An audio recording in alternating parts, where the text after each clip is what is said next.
This story is absolutely nuts. For some quick background, in Wisconsin in 2022, the state Supreme Court banned the use of drop boxes in a 4-3 decision when conservatives had control of the state Supreme Court.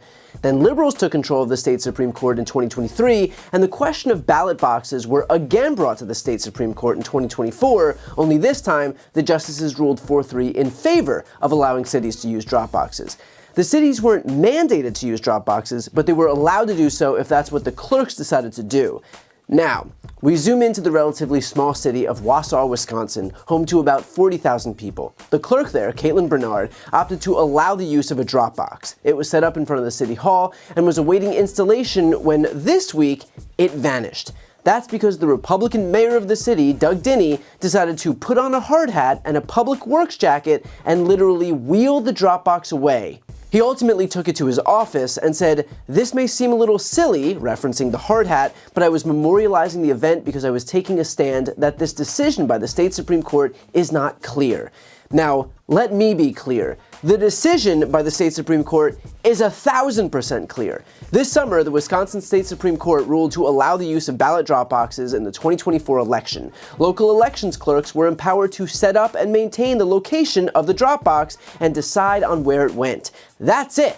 Not exactly rocket science here. If you can see that ruling and still think that something is not, quote, clear, then perhaps a job in government isn't for you.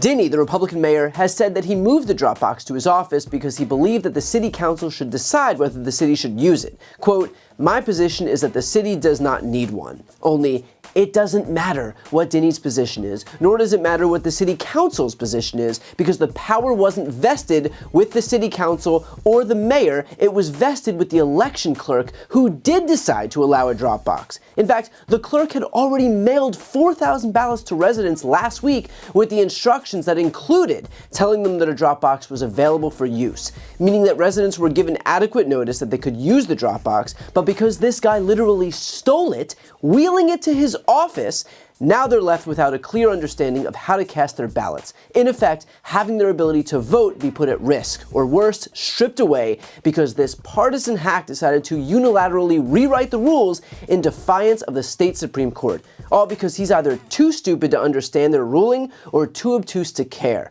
Wausau's residents have spoken out against the move. One woman said, quote, "I just feel that this is further undermining election integrity, and while we had a former mayor who promoted accessible voting, we have this one who would rather try to swipe a ballot box on a Sunday after church." Another said, quote, "Our votes are our voice, and it feels like that is being silenced in any way or disrespected. That's a really personal feeling." But it doesn't look like Dinny's actions are going unresponded to. The issue is referred to the Marathon County District Attorney, a Democrat, who said this week that she's launched an investigation. She also asked for assistance from the State Department of Justice. The Democratic Attorney General of the state, Josh Kaul, has yet to determine whether his office would help. Dinny, for his part, has remained defiant, saying, quote, "I believe I'm in the right and don't believe I did anything unlawful," which should give everyone pause, because if he truly believes that he's in the right by literally stealing a drop box that he had no right to steal and that the state Supreme Court just ruled was legal, then that doesn't bode well in his ability to do, well, anything as mayor.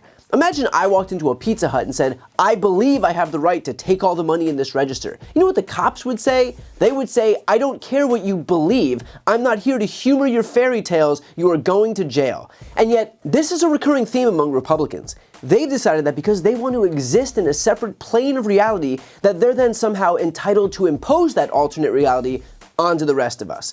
And so because this one guy, Doug Dinny, just decided apropos of nothing that drop boxes are bad, now the 4,000 constituents of his who were mailed ballots may be disenfranchised as the result. I want to be crystal clear. Just because Republicans throw their little temper tantrums and traffic in delusion of their own making is not licensed to commit crimes with impunity. Just because Daddy Trump said it, or Rudy Giuliani, or Mike Johnson, or Lindsey Graham, or Matt Gaetz, or Jim Jordan, or any of these other clowns who have zero evidence to actually back up their claims of fraud, does not mean that we have to suddenly take what they're saying seriously. Just because a lot of them espouse an illegal position doesn't make it suddenly legal. When you undermine the state Supreme Court ruling, you have committed a crime, and the city DA and the state AG should 100% uphold the law, regardless of the fact that a Republican said it was okay. The truth is that Republican officials, at least those at the top, know full well that their claims of fraud in the 2020 election are bogus. Remember, we know, thanks to the January 6th committee, that Donald Trump was informed by his own Justice Department, by his own White House General Counsel, by his own aides, by his own advisors, that there was no fraud. Bill Barr himself said that claims of fraud were, quote, bullshit. His words, not mine. And yet Trump didn't care. He knew it was bogus, but he was trying to perpetuate a narrative, which is that even though he lost, he wanted to paint a picture that he won, which would give a predicate for Republican congressmen to refuse to certify the election, which would give a predicate for Trump's supporters to storm the Capitol, which would give a predicate for Mike Pence unilaterally to anoint Donald Trump the winner. It was all a lie in service of Donald Trump's broader goal of stealing the election, and he knew it was a lie, but he needed to keep up this farce because without it, every other plan he had would fall. And by the way, they're doing the same thing again in 2024. Not because there's any proof of fraud, just like in 2020, there is nothing to suggest that our elections would be fraudulent, but rather because he needs to create the narrative now that the results won't be correct in order to groom his supporters into believing it then. This way, when Donald Trump loses in November, everyone's already been primed to think that this was inevitable. Donald Trump is literally destroying more than 2 centuries of democracy, all in service of himself. Here's Mark Elias discussing that point. Here's the deal. If you live in a state in 2024 that votes for Donald Trump and he wins, he will announce you had free and fair elections. If you live in a state in 2024 that votes and Kamala Harris wins, he will announce that there was widespread fraud. And I mean that categorically. I'm not limiting this to Georgia. I'm not limiting this to swing states. I'm including in this New York, California, Connecticut, Rhode Island, Oregon, like pick your blue state. He is going to say that he won all 50 states. He may even say he won the District of Columbia, a place that he constantly disparages.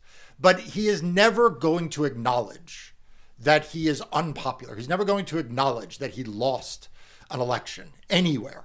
And so all of these efforts to change rules, to add steps, to create more confusion, to try to suggest through innuendo that there is irregularity, it is all just in furtherance of an excuse grievance structure that Donald Trump wants to complain at the end about why he lost.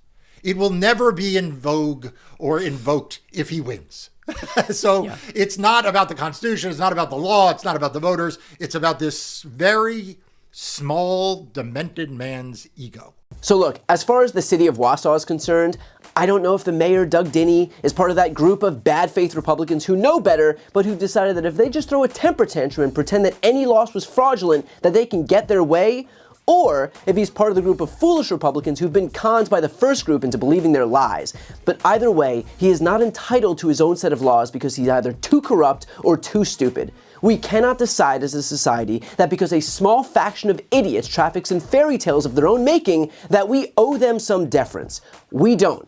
We should have zero time for this bullshit. If they want to play make-believe, buy some dolls and set up a tea party. Their delusions are not our problem.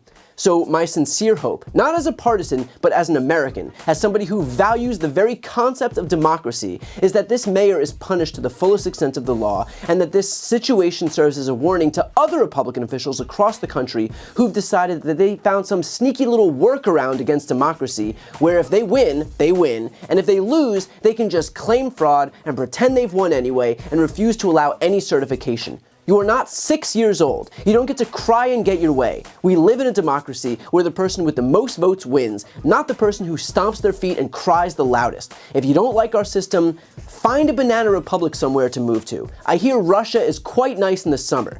And you really can see what a system of government looks like where an autocrat decides who wins the election. But despite the GOP's best efforts, the United States of America still is a democracy, and part of living in a democracy is that the law matters, the Constitution matters, and our votes matter. Before you go, just a quick note, if you'd like to see more of my content, which is always free of advertising, sponsorships, and paywalls, please make sure to subscribe to this channel using the subscribe button right here on the screen. And if you'd like to support my work even further, you can grab a copy of my instant #1 New York Times selling book, Shameless, available for sale right now. That link is also on the screen. Thanks so much for watching.